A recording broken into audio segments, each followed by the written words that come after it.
नाजरीन इकराम, अस्सलाम वालेकुम जी।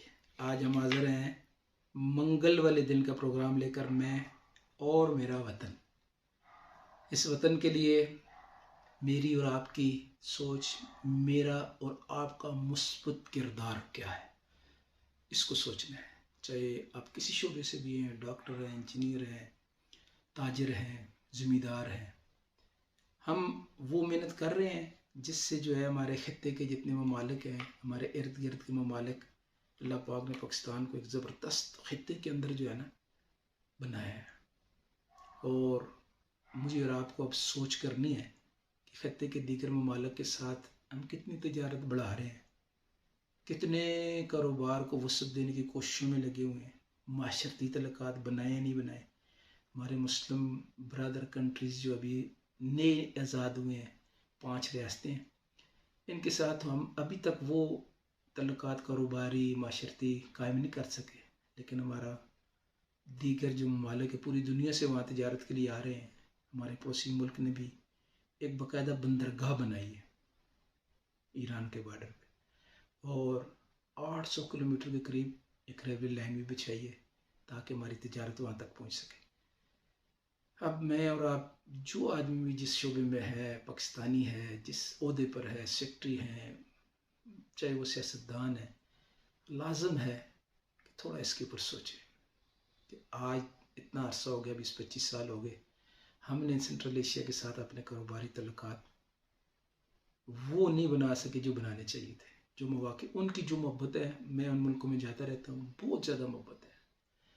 वो चाहते हैं कि पाकिस्तान के साथ हमारी तजारत बढ़े, लेकिन हमारे बस अफसोस है कि वो नहीं कर सके। लेकिन अब करना शुरू कर दे। सब भाइयों से दरख्वास्त है, ज़रूर कोशिश करें। ठीक है जी। बाकी प्रोग्राम के लिए चलते हैं इंशाल्लाह स्टूडियो, वहाँ पे बात करेंगे। चलिए जी स्टूडियो। बिस्मिल्लाहिर्रहमानिर्रहीम।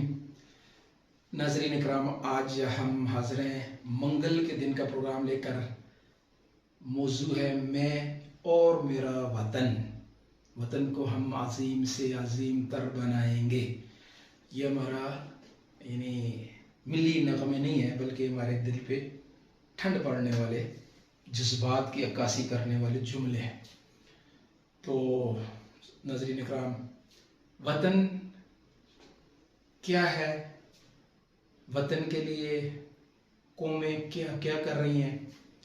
अब इसके लिए हम, जैसे पहले प्रोग्राम में बता रहे थे कि घर में फ़र्द होते हैं, फ़र्द से अफराद, अफराद से घरों से मोहल्ला, मोहल्ले से शहर, शहरों से सूबे, सूबों से आगे मुल्क, हमारा मुल्क पाकिस्तान। तो जो अफराद कौमी सोच लेकर, बल्कि हम मुसलमान हैं, हमारी आलमी सोच, सारे इंसानों के बारे में बेहतरी की सोच, खैर की सोच होनी चाहिए। अब इसके लिए मैं एक बरास्त एक वाक़या, मशहूर वाक़या है, शायद आपने पहले भी सुना हो, लेकिन मैं अपने मुस्बत किरदार के लिए कि हमारे वतन के हर फ़र्द का मुस्बत किरदार क्या होना चाहिए, उसके ऊपर ये वाक़या आपको सुना रहा हूँ।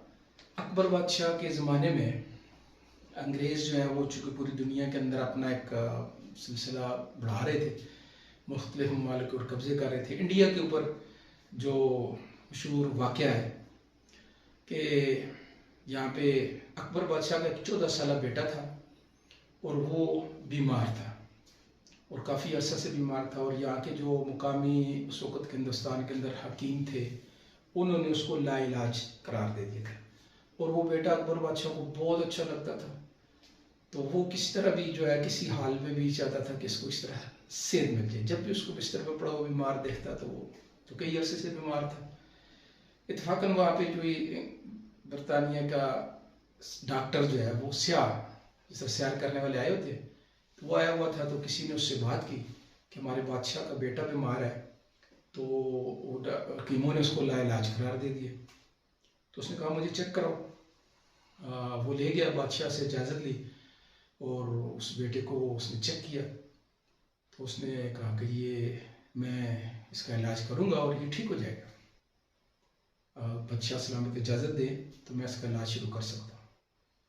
तो वो वैसे भी बीमार था, लाइलाज हुआ था, बादशाह ने इजाज़त दे दी। तो उस डॉक्टर ने जो है, अंग्रेज़ी डॉक्टर ने कुछ दिन इलाज किया और कुछ दिनों के बाद जो है वो बेटा है उसको तंदुरुस्त हो गया, खड़ा हुआ। और वालिद और बादशाह बहुत ज़्यादा खुश हुआ। तो बादशाह ने खुश होकर कहा कि इस तराजू के एक पल्ले में इस डॉक्टर को बैठाओ और दूसरे में सोना, और वो इसको दे। अब वो डॉक्टर होने के बावजूद, एक फर्द किसी घर का होने के बावजूद, एक कौम का नुमाइंदा भी था। अब उस बंदे ने, जो डॉक्टर ने जो अकबर बादशाह से कहा कि बादशाह सलामत, आप एक मेहरबानी करें, मुझे ये सोना न दे, मेरी कौम को ना अपनी उस मुल्क के साथ तिजारत का इजाज़तनामा दे दे। हम चाहते हैं कि हिंदुस्तान के साथ हमारी कौम अंग्रेज़ जो है वो तिजारत करे। तो वो जो इजाज़तनामा था अकबर बादशाह की तरफ से, उसके लिए जो नाम उन्होंने तजवीज़ करके काम शुरू किया वो ईस्ट इंडिया कंपनी थी। वो ईस्ट इंडिया कंपनी का जो कारनामा है आगे चल के फिर वो पूरे हिंदुस्तान भी उस कंपनी के पास चला गया। लेकिन मैं कभी कभी ये सोचता हूँ कि उस जगह पे हमारा पाकिस्तानी कोई डॉक्टर होता, कोई और शोबे इंजीनियर होता, कोई और किसी शोबे वाला भी होता, तो मेरे ख्याल में वो डील इस वक्त का पाकिस्तानी शायद कोई ऐसा अल्लाह माशाल्लाह मिले जो इस तरह की डील करता कि बादशाह कहता कि मैं सोना देता हूँ, और कहता कि नहीं, मुझे पाकिस्तान के लिए अपने ट्रेड परमिट दे दे। हम ताजिर है, मेरा भी पेशा तजारत है, हमें एक्सपोर्ट के लिए कितनी ज़रूरत है पूरी दुनिया में, हमारे एक्सपोर्ट के दरवाजे बंद हैं। लेकिन हमारे लिए शायद कोई ऐसा बंदा होता जो कहता कि जिन्हें मुझे सोना ना दे मुझे, बल्कि अगर कोई बादशाह कहता इस वक्त का कि भाई मैं तुम्हें परमिट देता हूँ, भाई आप हमारे इस वक्त जो होता है ना फ्री ट्रेड एग्रीमेंट, मैं फ्री ट्रेड एग्रीमेंट करता हूँ, आपको हमारे मुल्क में माल भेजें, आपके ऊपर कोई टैक्स नहीं होगा, कस्टम नहीं होगा। तो अल्लाह पाक ऐसे बंदों को पैदा करेगा जो कहे नहीं, मुझे सोना ना दे, मुझे वो परमिट दे दें, FTA करवा दे मेरा अपने मुल्क के साथ।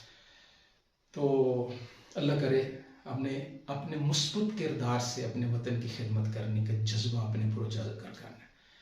तो आज का प्रोग्राम जो है ये इस निस्बत से भी कि हम पाकिस्तानी भी हैं, हम एक कौम माशरे के फ़र्द हैं, और पाकिस्तान को पूरी दुनिया में एक मुकाम हासिल है। यकीन करें, पाकिस्तान ख़ित्ते का ऐसा मुल्क है, ये पूरी दुनिया के जो आलमी सतह के ममालिक बहुत ज़्यादा दिलचस्पी रखते हैं हमारे ख़ित्ते के अंदर हमारा एक किरदार है। तो वो अल्लाह करे हमारी कौम के अंदर बेदार हो जाए।